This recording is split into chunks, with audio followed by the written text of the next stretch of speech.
Today, we're tracking a maritime security incident in the Black Sea targeting Russia's shadow fleet, escalating hybrid cyber threats from state actors, Canada's major defense procurement decision, and the latest in British Columbia's wildfire situation. This is your Heimdall Group Daily Brief.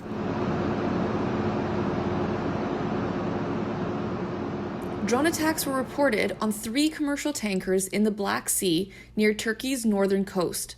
Palau flag tanker James II, in ballast, and the Sierra Leone flag tankers Altura and Valora, both in ballast and conducting ship-to-ship operations, were all attacked by explosive drones targeting their engine rooms while avoiding oil storage areas of the ships. Turkish marine rescue teams responded, and all crew members were reported safe. The 3 tankers have been widely linked in open source reporting to Russia's shadow fleet, vessels used to evade Western sanctions on Russian oil exports. No immediate official claim of responsibility has been issued by Kiev or Moscow. No oil spills were reported. Open source analysis shows emerging concern over rising Black Sea shipping risks, insurance premiums, and hybrid warfare spillover into commercial lanes, while noting relief at 0 casualties or spills. Here are some intelligence implications for Heimdall clients. Marine and energy transportation. Clients with Black Sea or global shipping exposure should immediately review war risk insurance terms, reassess routing through contested corridors, and evaluate enhanced vessel hardening and private maritime security options. Energy operators and supply chains. Model near-term disruptions to seaborne crude and product movements and associated price volatility. Critical infrastructure and portfolio management. Stress test portfolio exposure to prolonged maritime hybrid conflict and review insurance and continuity plans for secondary supply chain effects. One example is the grey zone between peace and war, where Russia is scaling up its daily hybrid activity against the UK and Europe, stretching from the seabed to cyberspace, relentlessly targeting critical infrastructure, democratic processes, supply chains, and public trust. The United Kingdom's GCHQ director, Anne Keith-Butler, warned that Britain and its allies risk losing the cyber conflict against Russia and China without far greater urgency.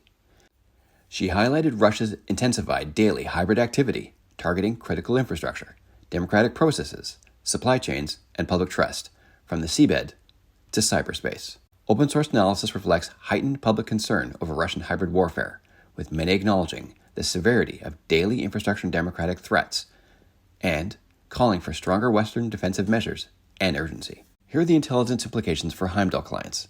In energy and critical infrastructure, it's time to accelerate your OT ICS cybersecurity hardening and conduct urgent scenario planning for combined hybrid, physical, cyber, and social attacks on pipelines, grids, ports, and organizations.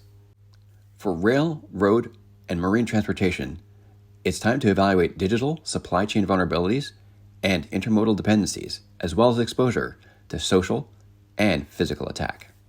For defense, security services, and Canadian operators, enhanced intelligence sharing protocols, particularly for clients supporting NATO-aligned activities. Integration is an advantage in combating hybrid warfare, as hybrid warfare successes rely on separations between intelligence, critical infrastructure security, communications, and kinetics. Integrating these services reverses that advantage, and therein lies opportunity. Canada is negotiating with Sweden's SAAB over U.S. firms for long-range sensing aircraft. Prime Minister Mark Carney announced that Canada has entered negotiations with Sweden's SAAB as the preferred supplier for future airborne early warning and control capability, selecting the SAAB Global Eye, based on the Canadian-made Bombardier Global 6500 jet, over competing U.S. options from Boeing and others. Open source analysis reveals strongly positive sentiment, with praise for the decision in advancing Canadian strategic autonomy, supporting Bombardier jobs and domestic manufacturing, and bolstering Arctic NORAD capabilities. Though some noted this may be a deliberate political choice away from U.S. suppliers. Here are some intelligence implications for Heimdall clients. Defense and security services. This move strengthens sovereign surveillance capabilities for Arctic domain awareness, NORAD integration, and NATO commitments, while reducing reliance on U.S. suppliers. For energy and critical infrastructure owners, enhanced aerial remote sensing will improve monitoring of remote pipelines, coastal facilities, ports, and high-value assets in contested or high-risk environments. Investment and resilience opportunities. Positive signal for Canadian industrial base, aerospace jobs, and procurement autonomy, opportunities in domestic defense supply chain partnerships. As of May 28th, the BC Wildfire Service reports 22 active wildfires across British Columbia in a slow but typical early start to the 2026 fire season, with drier conditions building and new fire bans or prohibitions in effect now in several regions. Here are the ongoing intelligence implications for Heimdall clients. There is local operational risk. We recommend that we continue to monitor for short-term disruptions to transportation routes, energy infrastructure, and site operations.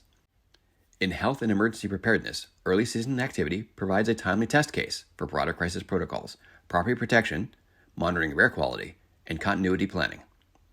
Overall, while early, vigilance and preparation are recommended as summer wildfire and drought risks continue to build. For an integrated, confidential, intelligence-led deep dive brief for your organization or sector, please reach out directly or visit theheimdallgroup.io.